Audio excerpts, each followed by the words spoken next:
Hey guys, this is Jason Ager for episode 3 of Sweaty Heroes Comic Bargains, where I find comics that are in the bargain bin, 3 for a dollar, 2 for a dollar, 10 cents, quarter, and I share with you what I find. So I'm happy to share with you a lot of obscure stuff that you probably never heard of before. So here we go. Okay, so from Dynamite we got Black Cross #1, which has the character of the Black Terror on the cover there. These are Golden Age characters that were part of their Project Superpower line. They took these public domain characters basically, and kind of updated them. And Alex Ross has done some of the covers, and there's some cool ideas that they have here. So we got Black Cross #1, and then we got Black Cross number Black Cross #3 of those stories. And then we got, coming up next, we have from Image Comics, Maximum Press, we have Christian #1. That's all I know of the character, except that she's from Rob Liefeld's Maximum Press. From Triumphant Comics in the 90s, we have the Chromium Man, which is one of 30,000 copies, which we laugh now because obviously, like, a lot of comic books are 30,000 copies. But back then, that was a very limited comic run compared to what you got with, like, X-Men, which had like 1 million copies an issue. So that's interesting. Here's an old 80s DC, Cosmic Boy #1. He is one of the legions of superheroes. Epic Comics, which was Marvel's creator-owned line. We have Coyote #14.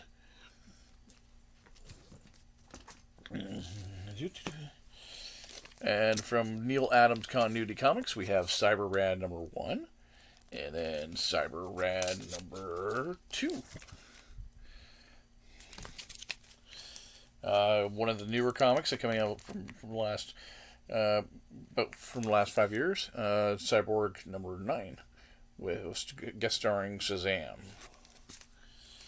And another DC comic book that's only a couple years old. We got Damage #2, #7, and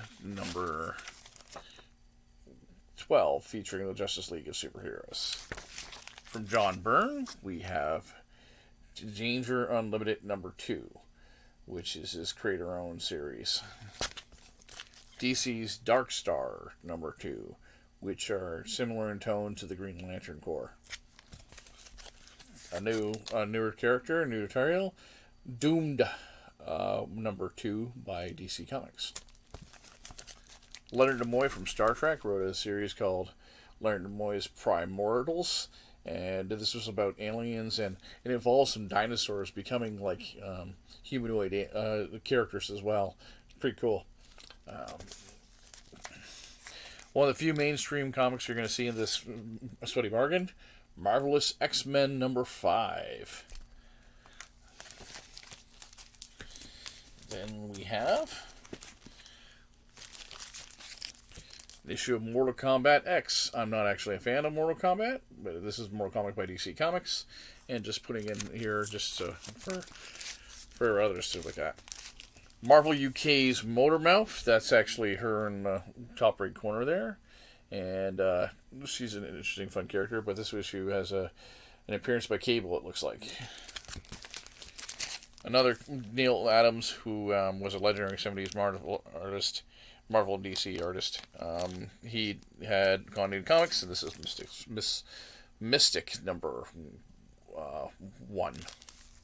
Volume 2.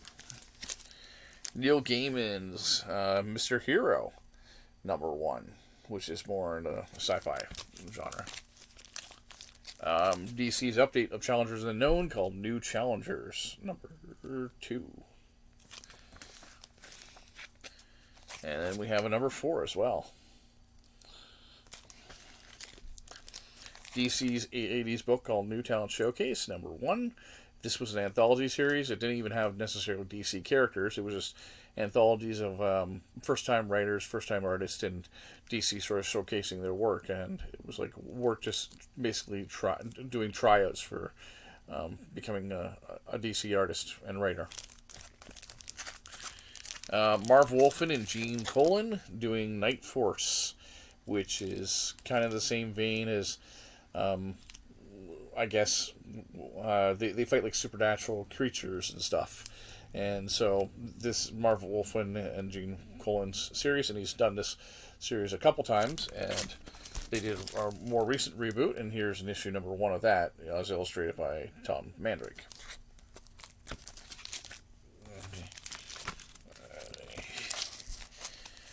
The Ultraverse, Malibu Comics, and we have Nightman number 1, which actually was one of the few Ultraverse characters that got his own live-action series. So he's one of the first non-Marvel DC characters to ever get his own live-action series. I should probably keep this one, maybe.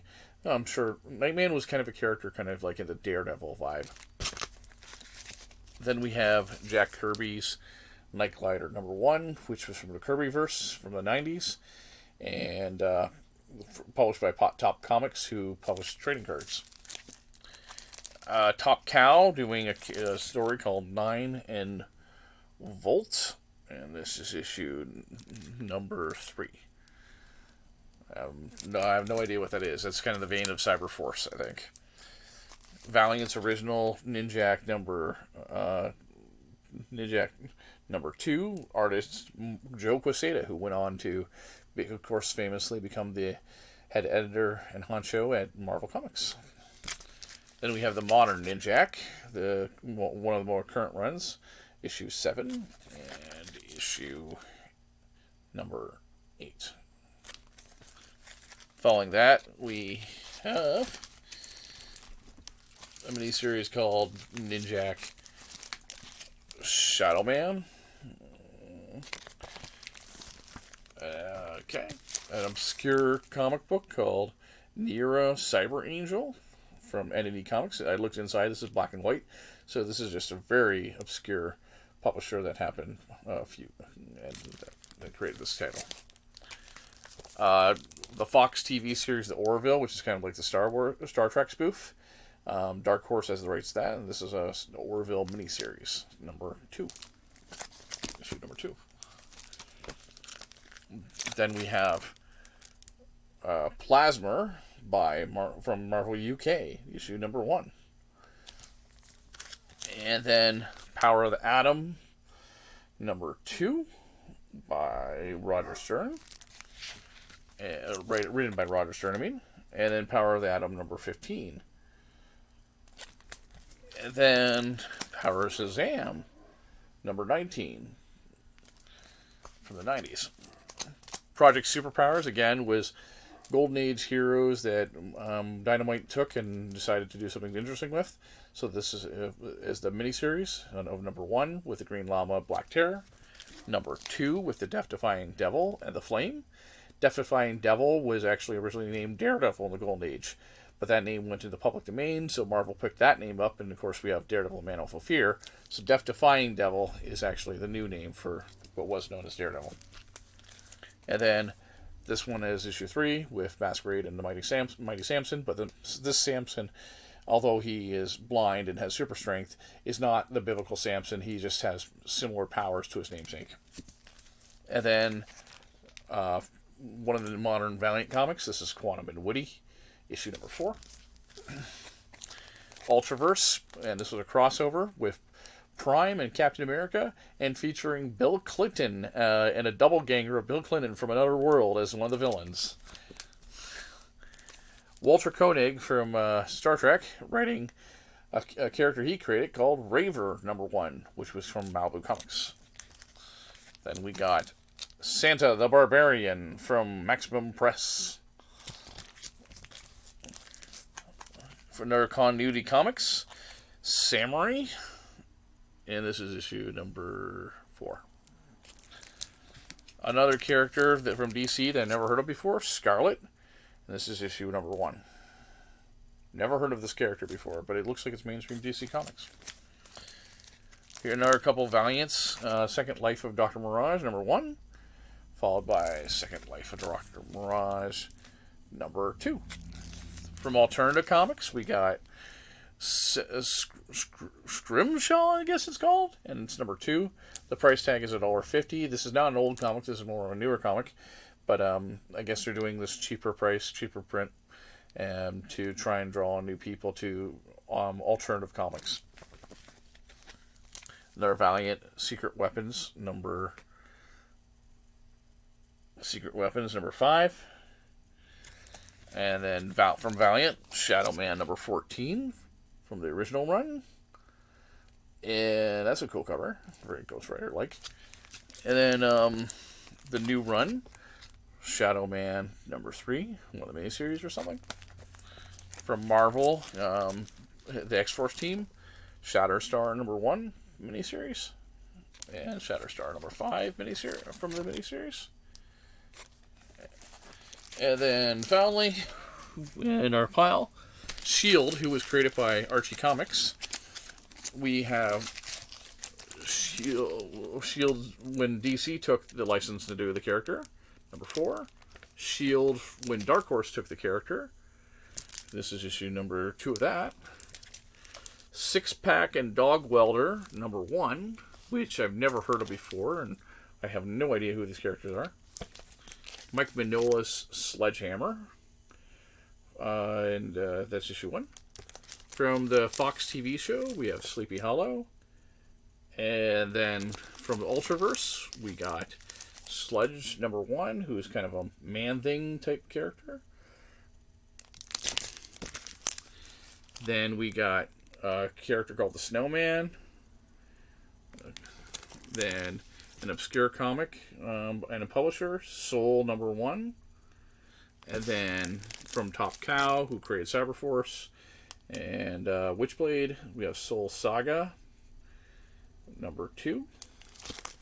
And Dark Horse using the Dynamite using the Gold Key characters like Turok, Dinosaur Hunter, Magnus, Robot Fighter, Solar, Man of Atom to create a team called the Sovereigns. And I have issue 0 here. And issue 5. And then we have Chris Claremont's Sovereign 7, number 15, which was a creator-owned team, but set in the DC universe. He still owns the creator-owned rights for that. Kind of very X-Men-like team. And then we have Spartan, which is a character from Wildcats. From Marvel's New Universe, we have Spitfire number 1. From IDW, we have Star Pig. Don't know why it's called Star Pig, but this looks like more of a kid's book. Marvel UK, we have Super Soldier number 1. And then we have Super Zero by Amanda Conner and Jimmy Palmiotti, which looks like a very much Harley Quinn comic. A fantasy title called Sword of Ages, number 1 from IDW. And then finally Team 7 by with Death Blow from Image Comics, and that's from like the Wildstorm brand. And that's it. And so we got a lot of cool stuff, and let me know in the comments below what you think is interesting. Looking forward to reading these comics books and telling you some of my thoughts. Thanks. Have a good day.